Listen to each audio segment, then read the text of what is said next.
உயிர் என்ற ஒன்று உண்டா? இருக்கா இல்லையா? நம்பலாமா நம்ப கூடாதா?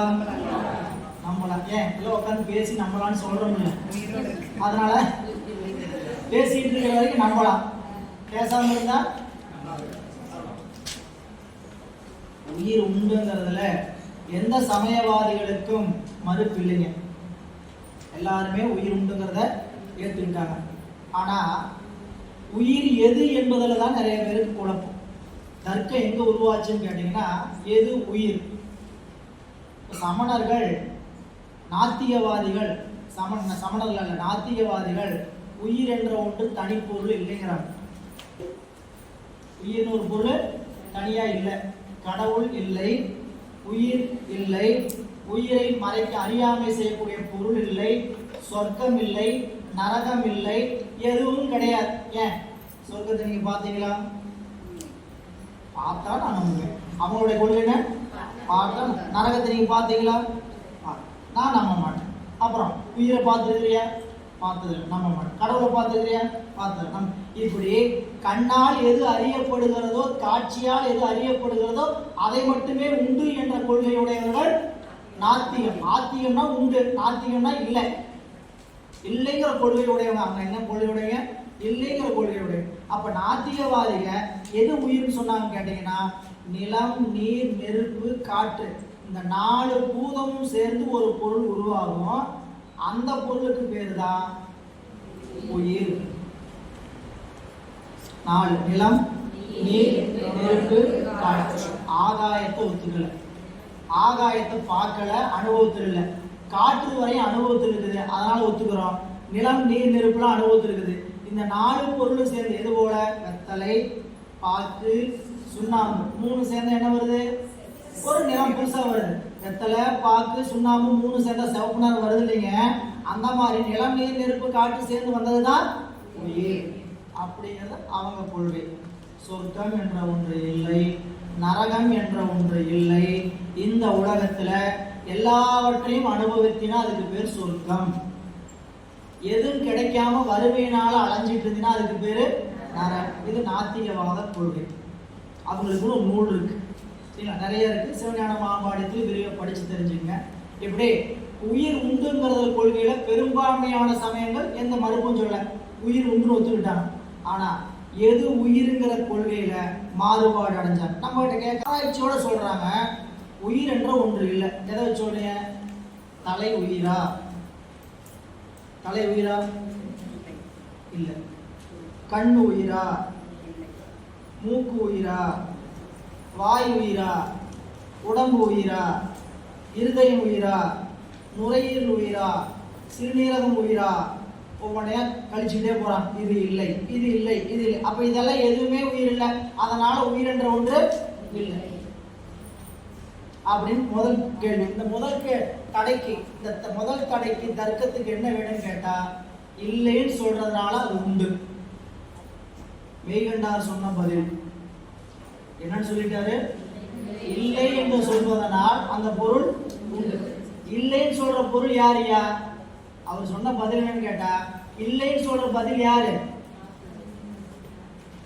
ஒரு வீட்டுக்கு கதவை சாத்தி இருக்குது, வெளி பக்கமா பூட்டை போட்டு போயிட்டாங்க, இல்லை உள்ள பக்கமா தாள் போட்டுருக்குறாங்க, கேட்டு பூட்டி இருக்குது. வெளியே நின்று உள்ள கதவு தாள் போடலையே, பூட்டாம தான் இருக்குது. கேட்டு தானே பூட்டிருக்கு, உள்ளுக்குள்ள யாராவது இருப்பாங்களா? நம்ம இவ்வளவு தூரம் வந்துட்டோம், இருக்கிறாங்களா இல்லையான்னு தெரிஞ்சுக்கணும். என்ன பண்றாங்க? பொழுதுக்கு மணி அடிச்சுட்டே இருக்கிறாங்க, காலிங் பில் அடிச்சுட்டே இருக்க, கதவை தட்டிக்கிட்டே இருக்கிறாங்க. அவரே வெளியே தெரியக்கூடாது பூட்டிட்டு போய் உட்கார்ந்து இருக்கிறாரு. சரிங்களா? போட்டு தட்டிக்கிட்டே இருக்கிறாங்க. என்ன பண்ணாரு? ஒரு கட்டத்துல இங்க யாரும் இல்ல, இங்க யாரும் இல்ல அப்படின்னு ஒரு பதில் வெளியே வந்துச்சு. இலது என்றலின் ஆன்மா உலகு. இப்ப நீ ஒன்னொன்னையா கண்டு கழிச்சு இல்லை இல்லைன்னு சொன்ன பாரு, அந்த இல்லைன்னு சொல்ற பொருள் தாயா ஆன்மா. இது மெய்கண்டாருடைய முதல் பதில். இரண்டாவது தடை என்ன வந்து கேட்டீங்கன்னா, இந்த உடம்பு தான் உயிர். ஏன்? எல்லாத்தையும் இதுதானே அறியுது, எல்லா அணுவும் இதுக்குத்தானே.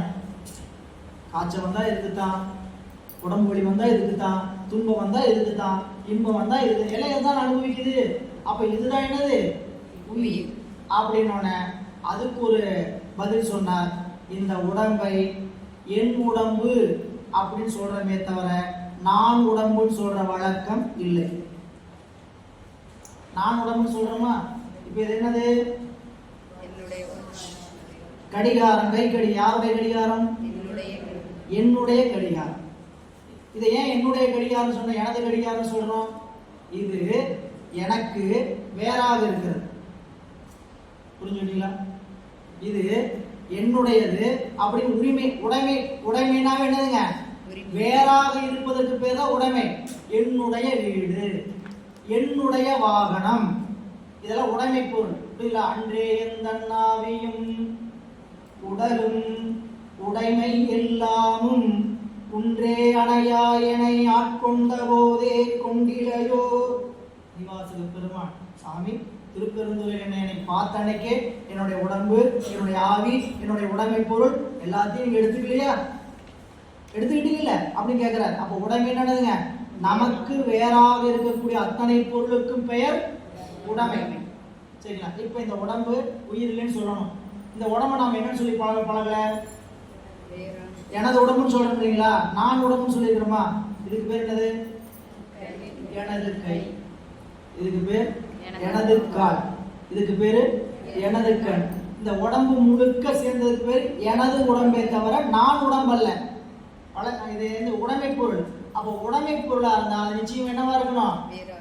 வேறாகத்தான் இருக்கணும். அந்த வேறாக இருக்கிற பொருள்னால என்ன சொல்றாருன்னு கேட்டீங்கன்னா, எனது உடல் என்றலின் இதற்கு வேறாக ஆன்மா என்ற ஒன்று உள்ளது. உடம்பு ஆன்மா அல்ல. அவங்களுக்கு பேரு ஸ்தூல தேக ஆன்மவாதிகள் பேரு. சொன்னவங்களுக்கு பேரு சூன்ய ஆன்மவாதிகள் பேரு. இரண்டாவது சொல்றவங்களுக்கு பேரு ஸ்தூல தேக ஆன்மவாதிகள். மூன்றாவது சரிங்க, இவங்க சொல்றதுல ஒரு பக்கம் வைங்க. நான் இன்னும் கொஞ்சம் மேல சொல்றேன். இந்த உடம்புக்குள்ள இருக்கக்கூடிய உயிருக்கு அறிவு எப்படி வந்து சேர்கிறது? உயிர் என்பது அறிவுடைய பொருள் தானே சொல்றீங்க. உயிர் அறிவுடைய பொருள்னா இந்த உடம்புக்கு உள்ள இருக்கக்கூடிய உயிருக்கு அறிவு எப்படி வந்து சேருகிறது? நம்ம உடம்புக்கு அறிவு எந்த வழியா வருது? எப்படி வருதுங்க? 5 வாசல் தான். இந்த 5 வாசல் தவிர வேற எந்த வாசலுக்குள்ளேயும் உள்ள வர முடியாது அறிவு இல்ல. இந்த 5 வாசல் வேற 5 வாசல் வந்து கண்மேந்திரியம். அதெல்லாம் தத்துவ படங்கள் படிக்கும்போது படிப்போம். இப்போ 5 செவி, தோல், கண், நாக்கு, மூக்கு. சித்தாந்தம் படிக்க ஆரம்பிச்சிட்டீங்கன்னா வரிசை மாறாமல் சொல்லி பழகவும். ஐம்பூதங்கள் சொல்லணும்னா எப்படி சொல்லணும்? ஐம்பூதங்கள் சொல்லணும் எப்படி சொல்லணும்? நிலம், நீர், நெருப்பு, காற்று, ஆகாயம். நிலம், நீர், நெருப்பு, காற்று, ஆகாயம். படிமுறை ஏங்கிறத தத்துவம் படிக்கும் போது இன்னும் கொஞ்சம் ஆழமா தெரிஞ்சுக்கலாம். சரிங்களா? நிலம், நீர், நெருப்பு, காற்று, ஆகாயம். ஒவ்வொரு பூதமும் ஒவ்வொரு பூதத்துக்குள்ள ஒடுங்கிட்டே போகும். ஒவ்வொரு பூதமும் ஒவ்வொரு பூதத்திலிருந்து விரிந்து கொண்டே வரும். புரியலா? இது இப்படி ஐம்புலன் சொல்லும் போது இந்த ஞானேந்திரியங்கள் சொல்லும் பொழுது இந்த ஞானேந்திரியம்னாவே அதுக்கு பேர் அறிவு கருவிகள் பேர். அறிவை நமக்கு கொண்டு வந்து செலுத்தக்கூடிய கருவிகள். நமக்கு அறிவு உண்டு. அந்த அறிவை விளங்குவதற்காக இறைவன் கொடுத்திருக்கிற வாயில் 5. அது என்னது?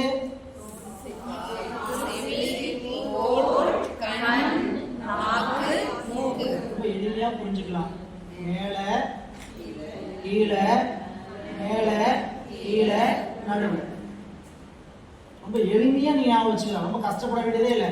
செவி, தோல், கண், நாக்கு, மூக்கு.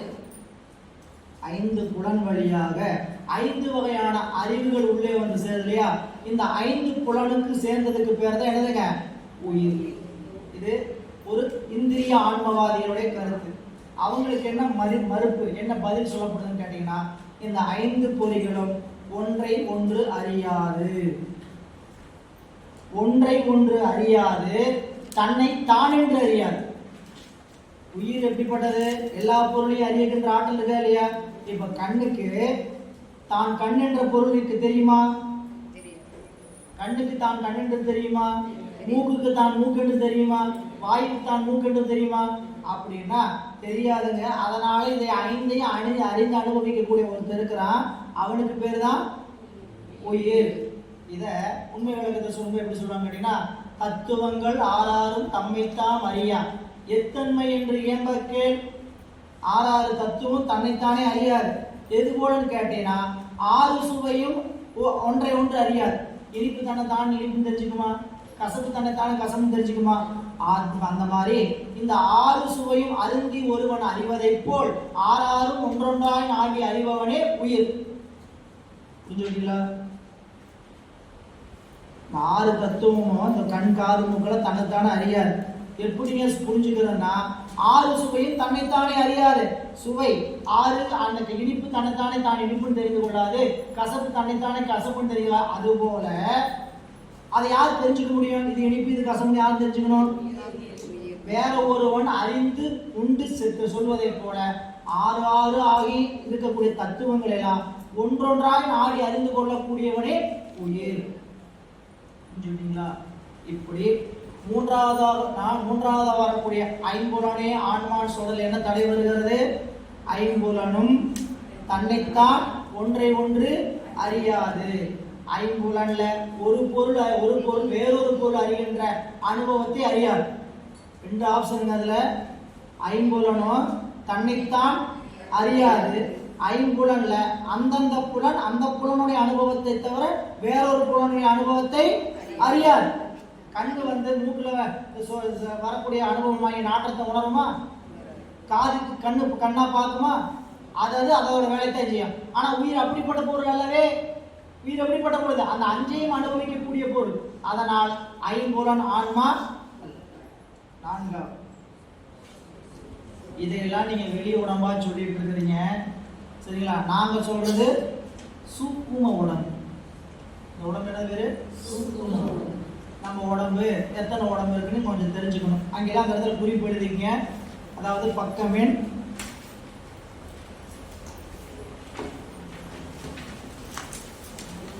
19 இடம் இருக்கு, அங்க வேணா நீங்க எழுதிக்கலாம். உயிர்களுக்கான 5 உடம்புகளை படைத்து கொடுக்கிறார். அந்த கொடுக்கின்ற 5 உடம்புகள்ல 4 உடம்பு நிலையான உடம்பு. நிலையான உடம்புன்னா என்னன்னு கேட்டீங்கன்னா, இறைவனுடைய திருவடி சென்று அடைகின்ற வரைக்கும் அந்த 4 உடம்புல எந்த மாற்றமும் இருக்காது. இறைவன் முத கொடுத்த பிறப்புல கொடுத்த உடம்பு இந்த 4 உடம்பு தான். காரண உடம்பு, கஞ்சுக உடம்பு, குண உடம்பு, குறியட்ட காயம் என்று சொல்லக்கூடிய இந்த 4 சேர்ந்ததுக்கு பெயர் சூக்கும உடம்பு. கண்ணுக்கு தெரிகின்ற 5வது உடம்புக்கு பெயர் தூள உடம்பு.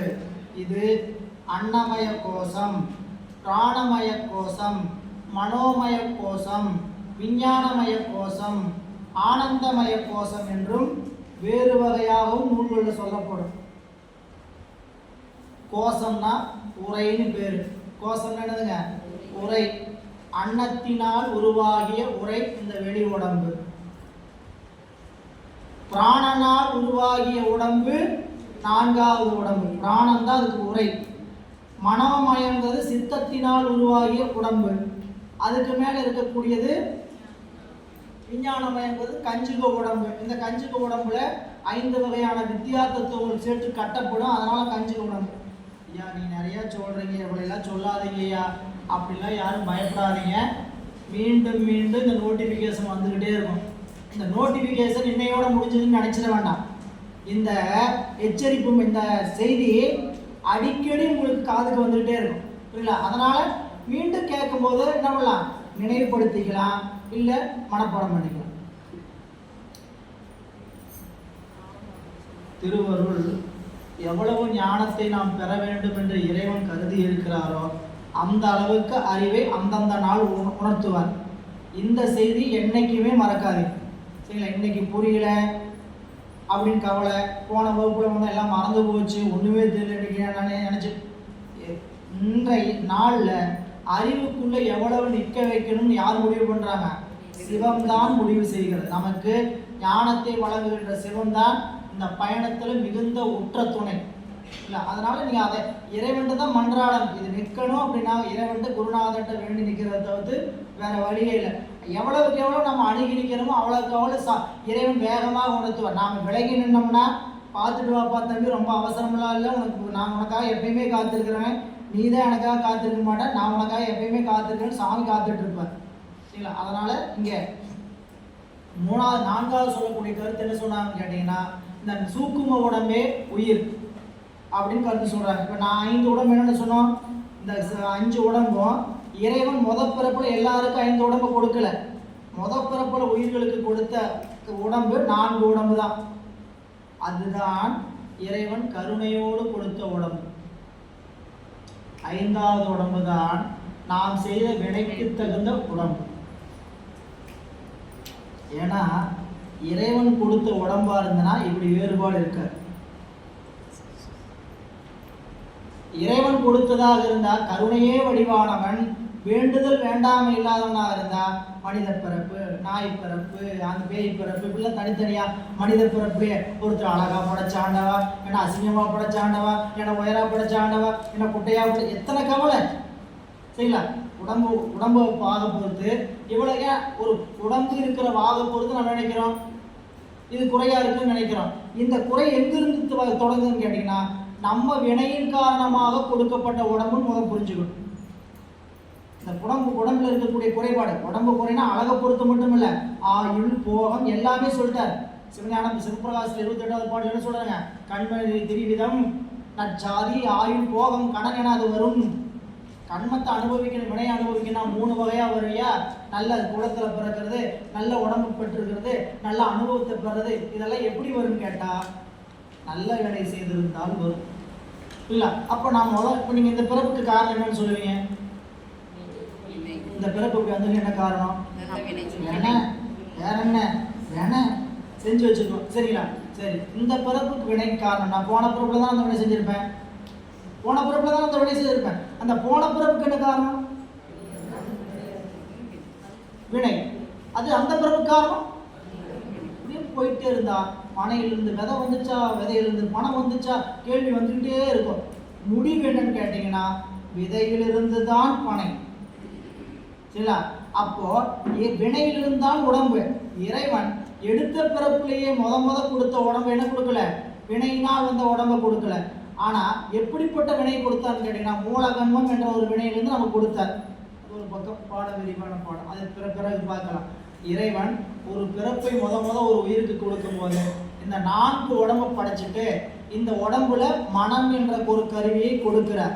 இந்த மனம் முதலாக வந்த விகாரத்தின் காரணமாக, எப்பயுமே வழக்கமாக சொல்ற செய்தி தான், எல்லாரும் கேட்டுருக்கலாம், கேட்காம இருந்தாலும் இருக்கலாம்.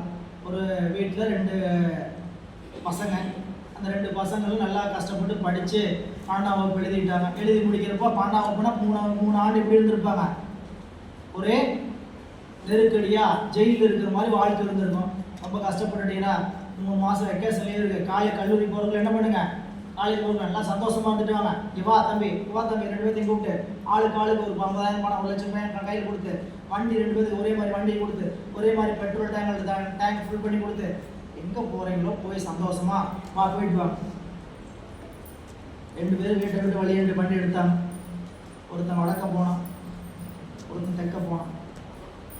வடக்கு ஒருத்தர் தெற்க ஒருத்தன் போனான். வடக்கு போனவன் நல்ல விஷயமா திருக்கோயிலுக்கு போகிறது, நல்ல உடல் ரீதியான நல்ல உள்ள அனுபவத்தை அனுபவிச்சான். தெற்க போனவன் ஆகாவலி வேலையை செஞ்சுட்டு பசங்களோட சேர்ந்துட்டு கண்டதை போட்டு தண்ணி போட்டுட்டு அதை இதையும் பண்ணிட்டு என்ன பண்ணான், பணத்தை பூரா தீர்த்தான். இவன் நல்ல காரியத்தை செஞ்சு பணத்தை பூரா இவரும் பணத்தை தீர்த்தாரு, இவரும் பணத்தை தீர்த்தாரு. 2 பேரும் வீட்டுக்கு திரும்புறாங்க. வீட்டுக்கு வந்து அப்பாவை பார்த்தாங்க. அப்பா, இந்த கோயிலுக்கு போனேன், அந்த கோயிலுக்கு போனேன், அங்கே போனேன், உங்களுக்கு இது வாங்கிட்டு வந்தேன், இங்கே போய் வாங்கிட்டு வந்தேன். இவன் வெறுங்கை விஷயம் என்னடா பண்ணேன், எல்லாம் சரியா போச்சு அப்படின்ட்டான்.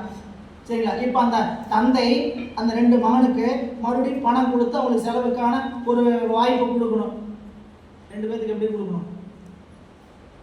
இவருக்கு நீ நல்லது பண்றடா, இந்தாடா உனக்கு என்ன பண்ண, இன்னும் கொஞ்சம் சேர்த்து வச்சு நல்லா வேலையை பண்ணு, உனக்கு போகும்போது இந்த இதை வச்சு நமஸ்தே பண்ணி தொலை, கொடுக்காம இருக்க மாட்டார். என்ன பண்றாரு, பண்ணுவா அப்படின்னு சொல்லி கொடுக்குறாருல்ல. இறைவன் பிறப்புல கொடுக்கும்போது எல்லாருக்கும் சரிசமமான 4 உடம்பு கொடுத்துட்டார். அந்த உடம்புல மனம் என்ற ஒரு கருவியை வச்சாரு.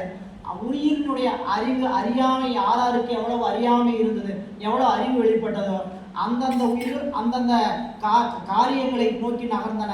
நகர்ந்த போது அறிவினுடைய வேறுபாட்டின் காரணமாக வினை செய்தது. அந்த வினையை கருத்துல கொண்டு சாமி என்ன பண்ணிட்டாரு? பிறப்பு. என்னென்ன பிறப்பு? 4 வகை தோற்றம், 7 வகை பிறப்பு, 84 லட்சம் யோனி பேதங்கள். நாம முதப்பிறப்பு கொடுக்கும்போது இறைவன் 4 உடம்பு கொடுத்தார் இல்லைங்களா? அந்த உடம்புல எந்த மாற்றமும் கிடையாது. அது இது முட்டை, வியர்வை, கரு, விதை என்று சொல்லக்கூடிய வேறுபாடெல்லாம் கிடையாது. தாவரங்கள், விலங்குகள், ஊர்வன, பரப்பன, நீர்வாழ்வன, மனிதர்கள், தேவர்கள் என்ற வேறுபாடு கிடையாது. அதுல 9 லட்சம், 10 லட்சம், 11 லட்சம் வேறுபாடு கிடையாது. பிறப்புல உயிருக்கான உடம்பை சரிசமமாக கொடுத்தார். அந்த உடம்பை வச்சுக்கிட்டு நாம வினை செய்ததுனால சுவாமி என்ன பண்ணாருங்க? என்ன பிறப்பு கொடுக்கணும்? தாவரங்கள்ல பிறக்கணும். என்ன தாவரமா பிறக்கணும்? நீ மாங்காய் செடி, மாங்காய் மரமா போ, நீ அருகம்புல்லா போ அப்படின்னு ஒவ்வொரு உயிருக்கும் ஒவ்வொரு பிறப்பை கொடுக்கிறார். அப்படி பிறந்த உயிர்களுடைய எண்ணிக்கை எல்லாம் எண்ணற்றவை. இதுவரைக்கும் பிறப்புக்கு வந்த உயிர்கள் எண்ணிக்கையற்றவை, இன்னும் பிறப்புக்கு வாராத உயிர்கள் எண்ணிக்கையற்றவை. இப்படி உடம்பு வைத்து இறைவன் கொடுத்தா இல்லையா? இந்த 4 உடம்பை சேர்ந்தது தான் என்னன்னு சொல்லிட்டாங்க அவங்க ஆன்மான்ட்டாங்க. இந்த வெளியில இருக்கிற உடம்பு வேறு, இந்த வெளியில உடம்பு செலுத்தக்கூடிய சூக்கும உடம்பு தான் ஆன்மா அப்படின்னா. இந்த தடை கொஞ்சம் கஷ்டமா இருக்கிற மாதிரி தெரியும். ஆனா வேற ரொம்ப எளிமையா சொன்னாரு. உடம்பு சூக்கும உடம்புல தான் உயிர்கள் கனவு காணுகின்றன. நனவு உடம்புல, தூள உடம்புல கனவு காண்ற வழக்கு இல்லை. அப்போ சூக்கும உடம்பு தான் உயிர்னா கனவில் கண்டவற்றை நனவில் தெளிவாக அறிய வேண்டும். நம்ம எந்த உடம்பு வச்சுட்டு கனவுக்கு போறோம்? சூக்கும உடம்பு. இதுக்கு கொஞ்சம் அப்படின்னா என்னன்னு தெரிஞ்சுக்கணும். நமக்கு என்ன நல்லா கண்டு போகுது தூக்கம் போகும்போது. நம்ம 35 கருவிகள், இந்த தத்துவ கருவிகள்ல 35 கருவிகள் அவஸ்தை என்று சொல்லப்படக்கூடிய இடத்துல கொடுக்கப்படுவது இல்லை. அந்த அவஸ்தையில 35 கருவிகளும் தொழில்பாட்டில் இருந்தால் அதுக்கு பேர் நனவு. உயிர் விழிப்பு நிலையில புருவ மத்தியில் இருக்கும், அதுக்கு பேர் என்னதுங்க? நனவு. எல்லாம் என்னன்னு சொன்னீங்க புரிஞ்சுக்கிட்டீங்கன்னா 35 பேரும் போர் செய்ய தயாரா இருக்கிறாங்க. துப்பாக்கி வச்சு என்ன வேணா சுட்டுட்டே இருக்கும், பார்த்து விழிப்பாடு இருக்கிறாங்க. இதுல புருவ மத்தியிலிருந்து உயிரினுடைய அறிவு கண்டத்துக்கு இறங்கும் இல்லை. அப்படி கண்டத்துக்கு இறங்கும் போது நம்ம இடத்திலிருந்து 15 கருவிகள் நீங்கிவிடும். அது என்னென்னங்கிறது அவஸ்தையை பற்றி உடம்பை பற்றி பார்க்கும்போது பார்த்துக்கலாம். செயல் மட்டும் தெரிஞ்சுக்கங்க. நனவுலேருந்து கனவுக்கு போகும். கனவுலேருந்து இப்போ எத்தனை கருவி சொன்னோம்? மொத்தம் 35. 35 எத்தனை குறைஞ்சதுன்னு சொன்னோம்? 15 கருவிகள் நனவுலேருந்து நீங்கிடும். மீத எத்தனை இருக்குதுங்க? 20 கருவிகள் இருக்கு. இந்த 20 கருவிகள்ல மொத்தம் 17 கருவிகள் உறக்கத்துக்கு போகும்போது போயிடும். இப்படி உறக்கத்திலிருந்து போகும்போது 2 கருவிகள் கண்டு 2 கருவி விட்டுருக்கோம், 1 கருவி விட்டுருக்கோம். அது பேருறக்கம்.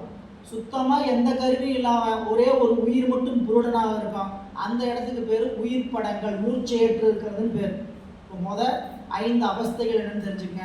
நனவு, கனவு, உறக்கம், பேருறக்கம், உயிர் படங்கள். இது எங்கேயோ நடக்கல, கவனிங்க. நம்ம உடம்புல நடக்குது. எத்தனை பேருக்கு நனவுல இருந்துட்டு இருக்கிறீங்க? 70 பேர். எத்தனை பேர் நனவுல இருந்துட்டு இருக்கிறோம்? 2 பேர் தான் கை தூக்கி இருக்கிறோம். நனவுல எத்தனை பேர் இருக்கிறோம்? நனவுல எத்தனை பேர் இருக்கிறோம்?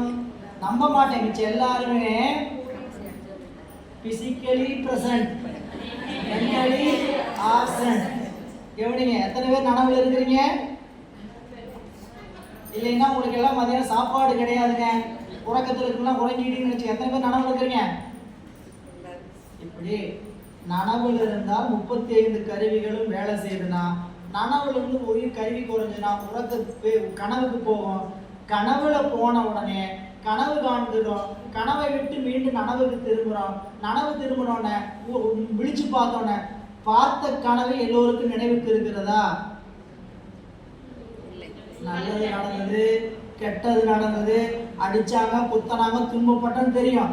கனவு காணும்போது நல்லா தெளிவா தெரிஞ்சுக்கும். இன்னார் தான் வந்தாங்க, இன்னார் தான் திட்டுனாங்க, இன்னார் தான் குத்தனாங்க, இன்னார் தான் பூங்கொத்து கொடுத்தாங்க, எல்லாமே தெரியும் கனவுல. முழிச்ச பார்த்தோன்னே ஒண்ணுமே தெரியாது. இப்ப மெய்கண்டார் என்ன கருத்து சொன்னான்னு கேட்டீங்கன்னா, நான் 4வது என்னதுங்க? ஒடுக்கம் அறிதலின் ஆன்மா உளது. அங்க போயிடணும். நான்காவது என்ன? இலது என்றலின் ஆன்மா உள்ளது, ஐம்புலன் அறிதலின் எனதுடல் என்றலின் ஆன்மா உள்ளது, ஐம்புலன் அறிதலின் ஆன்மா உள்ளது, ஒடுக்கம் அறிதலின் ஆன்மா உள்ளது. ஒடுக்கம் அறிதல் என்ன கேட்டீங்கன்னா, கனவு கண்டதை நனவுல கொண்டு வந்து நம்ம என்ன ஆகல, தெரிஞ்சுக்கல. அதனால சூக்கும் உடம்பு தான் உயிர்னா, சூக்கும் உடம்பு நனவு வரும்போது இருக்கா இல்லையா? புரிஞ்சுக்கிட்டீங்களா? சூக்கும் உடம்பு தான் உயிர்னா, கனவுல சூக்கும் உடம்பு கண்டது, நனவுலையும் அதுதானே கூட வருது. முடிச்சு பார்த்தா சூக்கும் உடம்பு கல்வி 5வது உடம்பு தான் இருக்கா? 5 உடம்பு சேர்ந்தான் இருக்கு. அப்ப சூக்கும் உடம்பு தான் உயிர் என்றால், சூக்கும் உடம்புல கனவுல கண்டதை நனவு உடம்போடு வருகின்ற தூள உடம்புக்கு வந்தோன்னு என்ன தெரிஞ்சிருக்கணும்? எல்லாவற்றையும் தெரிஞ்சிருக்கணும். அப்படி தெரிவதில்லை. அதனாலது ஆன்மா இல்லை. 5வது பிராணவாயுவே ஆன்மா. பிராணவாயுவே பலரோட கருத்து உலகத்தில் இதுதான். எது உயிர்?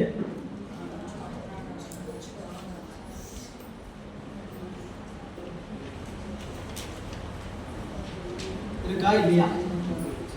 நாடி துடிப்பு இருக்கு, மூச்சு காத்து வருது, இதயம் துடிக்குது, இதுதான் உயிர் என்று சொல்லுகிறோம். இதை பல பேர் அறிந்து கொண்டிருக்கிறோம். இதுதான் உயிர் இல்லை என்பதை எப்படி மறுக்கிறார் அப்படின்னு கேட்டீங்கன்னா, இந்த மூச்சு காற்று எந்த அவஸ்தை, எந்த நிலை வரைக்கும் நமக்கு கூட வருது. இப்ப நனவுல மூச்சு காற்று போய் கொண்டிருக்கிறது, சந்தேகம் இல்லை. கனவுல மூச்சு காற்று போயிட்டு இருக்குது, உறக்கத்துல மூச்சு காற்று போயிட்டு இருக்குது, பேருறக்கத்துல மூச்சு காற்று போயிட்டு இருக்குது. இல்ல உயிர் படங்கள்ல மூச்சு காற்று போறதில்லை, அது வேற. அதை பார்த்துக்கலாம் சப்ஜெக்ட். எது வரைக்கும் மூச்சு காற்று பயணிக்குது? பேருறக்கம் வரைக்கும். அதாவது பேருறக்கம் நல்லா புரிஞ்சுக்கணும். 3 மணி 4 மணிக்கு அத்தனை ராத்திரி சொல்றோம் இல்லைங்களா? 2-3 மணிக்கு எப்படி தூங்கிட்டு இருப்போம் யாருக்கும் சொல்ல வேண்டாம். சரிங்களா? மேலே வந்து மலைப்பாம்பே உருண்டு போனாலும் நான் பாட்டு பேசாமல் படுத்துட்டு இருப்பேங்கிற அளவுக்கு என்ன போயிட்டு இருப்போம். இடியே ஆனாலும் தாங்கி கொள்ளும் இதயங்கிற மாதிரி அங்கே என்ன விழுந்தாலும் சத்தம் போட்டாலும் ஒன்றும் உருட்டினாலும் தெரியாது. உறக்கத்தில் கொஞ்சம் தெரியும். சரிங்களா? விழிப்பு வர்றதுக்கு வாய்ப்பு உண்டு. நல்லா ஆழ்ந்து தூங்கிட்டுங்க, ஆழ்ந்து தூங்கிட்டுங்க அப்படின்னு சொல்கிறோம் இல்லையா? இப்போ நனவு, கனவு, உறக்கம், பேருறக்கம் என்று சொல்லக்கூடிய 4லையுமே மூச்சு காற்று இருந்தது. இப்போ நனவுக்கு வந்துருங்க. நனவுல மூச்சு காற்று செயல்படும் போது நமக்கு அனுபவம் இருக்கிறதா இல்லையா? இருக்கா இல்லையா? இருக்குங்க. என்னங்க நாம உணர்ச்சி கட்டமெல்லாம் நல்லா தானே இருக்கிறோம். அனுபவம் இருக்கா இல்லையான்னு கேட்குறீங்க. நல்லா தானே இருக்கிறோம், அனுபவம் இருக்கு. செயல்பாடு இருக்கா இல்லையா? செயல்படுறோமா இல்லையா? உண்டி இருக்கிறது, வினை இருக்கிறது, அனுபவம் இருக்கிறது, செயல் இருக்குது. எப்போ? நனவுல. இப்போ கனவுக்கு போச்சு. கனவுலையும் நமக்கு அனுபவம் உண்டு, செயல் உண்டு. கனவுல அனுபவம் இருக்கா இல்லையா? வலிக்குதா இல்லையா? நேரடியா வலிக்கல, ஆனா என்ன பண்ணுது? என்ன திட்டிட்டு இருக்கிறா பாரு அவளை, அப்படி நான் என்ன பண்றேன் பாரு அப்படி என்ன பண்றான்? கனவுல குஸ்தியெல்லாம் போடுறோம், உடம்பெல்லாம் வலிக்குது, அடிக்கிறாங்க, எல்லா அனுபவம் நிகழுது. ஆனா என்ன? வெளிப்படையா இல்லை. அப்ப என்ன? பிராணக்காற்று அங்கேயும் வேலை செய்யுது. இல்லை. இப்போ உறக்கத்துக்கு போயாச்சு. உறக்கத்துக்கு போனா கனவு நிலை இல்லை. சரிங்களா? உறக்கத்திலையும் பேருறக்கத்திலையும் மூச்சு காற்று செயல்பட்டு கொண்டு இருக்கிறது. ஆனால் என்ன இல்லை? அனுபவம் இல்லை. என்ன அனுபவம் இல்லை? பக்கத்துல யாராவது வந்து உட்கார்றாங்க, தூங்கிட்டு இருக்கிறோம், வந்துட்டாங்க அப்படின்னு மூச்சு காற்றுல உணர்ந்து வந்துட்டாங்க. சில பேரை பார்ப்பே தெரிஞ்சுக்கலாம்ல, அவங்க அடிச்சுக்கிற பர்ஃப்யூம் அடிச்சு பார்த்தா தெரிஞ்சுக்கலாம். ஓ வந்துட்டாங்க ஐயா, வந்துட்டாங்க அப்படி கூடையே அடிச்சுக்கிட்டே வர்றாங்க. என்ன பண்ற? வந்துட்டாயா, வந்துட்டான்னு சொல்ற மாதிரி. அவங்க யானை வரும் முன்னே மணி, யானை வரும் பின்னே மணி ஓசை வரும் முன்னே, அவங்க வந்தாவே தெரிஞ்சுக்கலாங்கிற மாதிரி. உறக்கத்துல வந்து யாராவது பக்கத்துல உட்காந்தாங்க பேசாம, தெரியுமா? தெரியல. பல நிறைய மல்லிகைப்பூ வச்சிருக்காங்க, தெரியல. என்ன இல்லை? அனுபவம் இல்லை, செயல்பாடு இல்லை. புரிஞ்சுக்கிட்டீங்களா? நல்ல உறக்கத்துக்கு போயிட்டா உடம்பு செயல்படாது. அரை தூக்கத்துல தான் என்ன பண்ணிட்டே இருக்கும், நல்லா ஆழ்ந்து தூக்கிட்டோம்னா அடிச்சு போட்ட மாதிரி தூங்கினேன்னு சொல்றோம் இல்லைங்களா? அது பேருறக்கம். இதை தாண்டி ஒரு அவஸ்தை இருக்கிறது, உயிர் படங்கள். தினம் நம்ம உடம்பை விட்டு மூச்சு காற்று வெளியேறி விட்டு மீண்டும் அது எத்தனைங்கிற நேரங்கிறது யார் முடிவு பண்றாங்க? பெருமான் தான் அந்த அலாரம் வைக்கிறார். எதுக்குன்னு கேட்டா, தினம் நமக்கு இளைப்பாற்றல் தேவை, தினம் நமக்கு ஓய்வு தேவை. நமக்கு இந்த உடம்பை கொடுத்துருக்கக்கூடிய காரணம் ஒன்றே ஒண்ணுதான், இறைவனை அறிய வேண்டும். அதை அறியும் போது கூட நம்ம எப்படி அறிஞ்சிக்க கஷ்டப்படக்கூடாதுன்னு கேட்டா சலிச்சு போயிடக்கூடாது. சலிச்சு போகாமல் இருக்கிறதுக்காக தினம் தினம் ஒரு பிரேக், சரிங்களா? அப்புறம் ஒரு குறிப்பிட்ட வயதை தாண்டி ஒரு நீண்ட நிரந்தர பிரேக்லாம் கிடையாது. நிரந்தர பிரேக் எடுக்கிறதுலாம் நம்ம தயாராகல. ஒரு நீண்ட பிரேக், கொஞ்சம் காலத்துக்கு என்ன ஆகிட்டு இருப்போம், எங்கேயாவது சும்மா அப்படியே பெருமான் வச்சிருப்பார், எந்த உடம்பும் இல்லாமல் உடம்பு கொடுக்காம வச்சிருப்பார். போற்றிருப்பாருடைய பார்ப்போம். இங்கே அந்த நான்காவது உடம்புன்னு சொல்லக்கூடிய பிராணவாயு உடம்பு என்பது இல்லை என்று எப்படி சொல்லப்படுது நிறுவப்படுதுன்னு கேட்டீங்கன்னா, மூச்சுக்காற்று செயல்பட்டு இருக்கக்கூடிய உறக்கத்திலும் ஆன்மாவுக்கு என்ன இல்லை, அனுபவம் இல்லை, செயல் இல்லை. எனவே அனுபவமும் செயலும் உயிருக்கு உண்டு, விழித்திருந்தார். எனவே பிராணவாயு ஆன்மா இல்லை. எத்தனை பேர் மறுத்திருக்கிறாங்க? அஞ்சாச்சா? ஆறாவது என்ன சொல்லிட்டாங்க? பிரம்மமே உயிர். அது ஏற்கனவே பார்த்தாச்சு. பிரம்ம பொருள் உயிர் பொருள் அல்ல. அந்த பிரம்மம் தான் இந்த பிரம்மம்னு சொல்லி முதல்ல பார்த்தோம் இல்லைங்களா? பிரம்ம பொருள் உயிர் அல்ல. ஏங்க பிரம்ம பொருள் உயிர் இல்லை ஏன் ஒத்துக்க மாட்டீங்க? பிரம்மமே உயிர் ஏன் ஒத்துக்கூடாதுன்னு கேட்டா, உணர்த்த உணர்தலின் ஆன்மா. உயிர்னா எப்படிப்பட்டது? உணர்த்ததான் உணரணும். பிரம்மம்னு சொல்லிட்டீங்கன்னா அந்த அந்த பிரம்மம் என்னவாகக்கூடாது, பிறர் அறிவிக்க அறியக்கூடாது, தானே அறியணும். நீங்க பிரம்மம்னு சொல்றதுக்கான பேருக்கு என்ன கருத்து அர்த்தம்? தானே அறிஞ்சாதான் அது பேர் பிரம்மம். ஆனா பிரம்ம பொருளே உயிர் அப்படியே இருக்குது. உயிர் எப்படி இருக்குது? உணர்த்த உணர்கிறது. எனவே உணர்த்த உணர்கின்ற உயிர் பிரம்ம பொருள் அல்ல. எனவே பிரம்ம பொருள் ஆன்மா அல்ல. ஏழாவது, ஐயா இப்படி தனித்தனியாலாம் சொல்லாதீங்க. இவங்கெல்லாம் அறிவில்லாம சொல்லிட்டு இருக்கிறாங்க. என்னன்ட்டு உயிர் இல்லைங்கிறாங்க, உடம்பு தான் உயிருங்கிறாங்க, ஐம்பொறிகள் தான் உடம்பு உயிருங்கிறாங்க, சூக்கும உடம்பு தான் உயிருங்கிறாங்க, பிராணவாயு தான் உடம்புங்கிறாங்க, எல்லாம் சேர்ந்ததுதான் பிரம்மப்பொருள் தான் உயிருங்கிறாங்க. இவங்கெல்லாம் உளர்றாங்க. நான் என்ன சொல்றேன் தெரியுமா? எல்லாம் சேர்ந்ததுதாங்க ஐயா உயிர். எல்லாம் சேர்ந்து என்னதுங்க, இத்தனை சேர்ந்த சமூகத்துக்கு பேர் தான் உயிர் அப்படின்னாங்க. அதுக்கு நாம் என்னன்னு பேர் வச்சுருக்கிறோம்? உடம்புன்னு பேர் வச்சுருக்கிறோம். தவிர இதுக்கு என்னன்னு பேர் வைக்கல, உயிர்னு பேர் வைக்கல. இதுக்கு பேர் மாயா இயந்திர தனு. இதுக்கு பேர் மாயா இயந்திர தனு. மாயையினால் இயக்கப்படுகின்ற உடம்பு இல்லை. எனக்கு அது இல்லை. அடுத்தது ஒருத்தர் வந்தாங்க, இவங்கெல்லாம் தவறாக சொல்கிறார்கள். எது அறிகின்ற பொருளோ அதுவே ஆன்மா. எனவே உயிருக்கு அறிவை விளக்குவது எதுன்னு கேட்டால் அந்த கரணங்களாகிய 4 தான், மனம், புத்தி, அகங்காரம், சித்தம். இந்த அந்த கரணங்கள் தான் உயிருக்கு அறிவை விளக்குது. எனவே அந்த கரணங்கள் 4 சேர்ந்தது ஆன்மான்னு ஒரு அந்த கரண ஆன்மவாதின்னு சொன்னாங்க. அவங்க சொன்ன கருத்துக்கு எது மறுப்புன்னு கேட்டார், ஐம்புலனை எப்படி மறுத்தாரோ அப்படியே மறுத்துட்டார். ஐம்புலன் எப்படி ஒன்றறிந்தது ஒன்றறியாது, ஐம்புலன் தன்னைத்தானே அறியாதுன்னு சொன்னார் இல்லைங்களா? அதுபோல அந்த கரணமோ மனம் தன்னை மனம் என்று அறியாது, மனம் புத்தி சித்தம் அகங்காரத்தை அறியாது. எனவே அந்த கரணங்கள் ஆன்மா அல்ல. இது முடிவா எதுதான் உயிர்னு சொல்லுங்க ஐயா. ஒரே இன்ட்ரெஸ்டா இருக்குது. நாங்க எப்ப நீங்க அந்த உயிர் எதுன்னு சொல்லி பார்த்துட்டு இருக்கிறோன்னு நினைப்பீங்க. புரியுங்களா? இத்தனையும் அறிந்து சொல்கின்ற பொருளாக இருக்கக்கூடிய அறிவுடைய பொருள்தான் உயிர். இவற்றையெல்லாம் ஆராய்ந்து ஆராய்ந்து சொல்லி கொண்டிருக்குது பாருங்க ஒரு பொருள். அந்த பொருள் தான் உயிர்.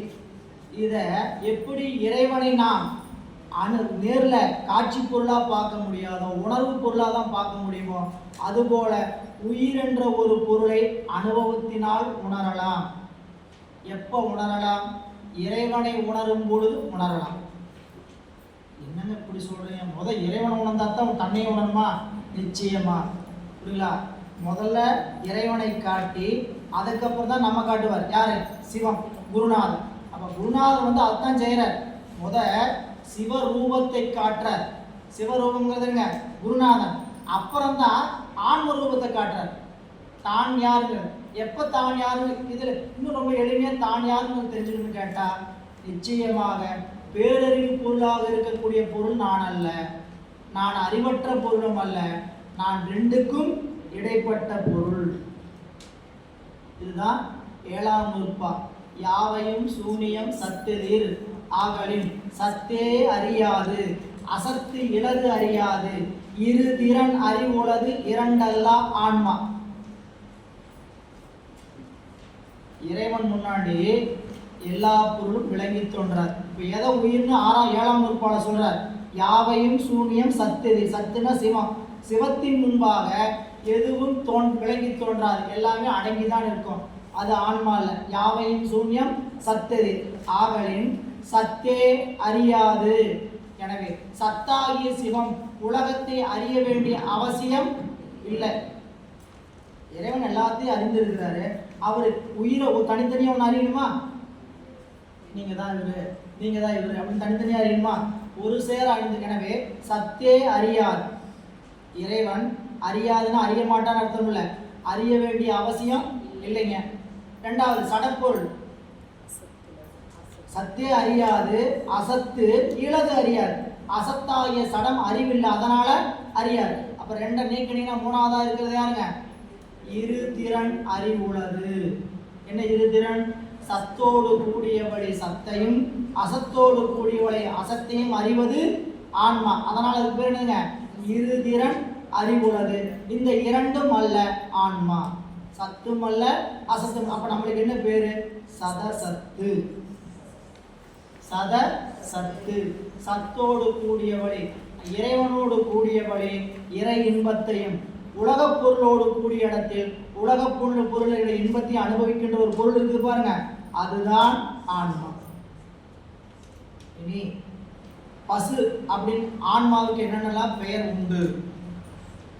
என்னெல்லாம் ஆன்மாவுக்கு பெயர் உண்டு? ஆன்மா, பசு, சதசத்து, உயிர்.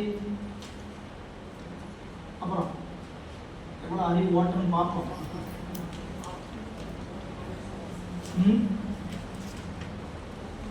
ஆவி,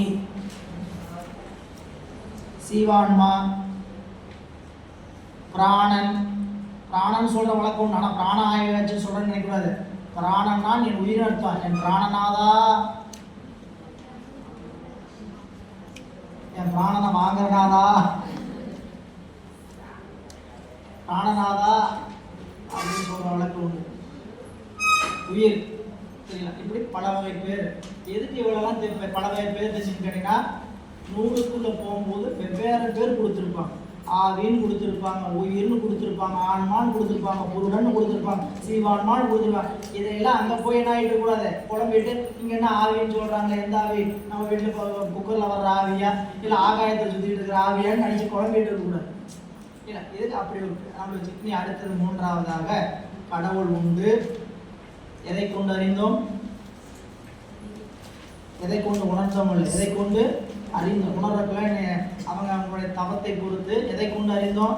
சடமாகிய உலகம் ஒரு பேரறிவு பொருளால் தான் இயங்குகிறது என்கின்ற குறிப்பால் சடப்பொருள் அறிவு பொருள் என்று இயங்காது. எனவே பிரபஞ்சமாகிய பேருலகம் பேரறிவாகிய சிவத்தை கொண்டு இயங்குகின்றது. இரண்டாவது உயிர் உண்டா? உண்டு.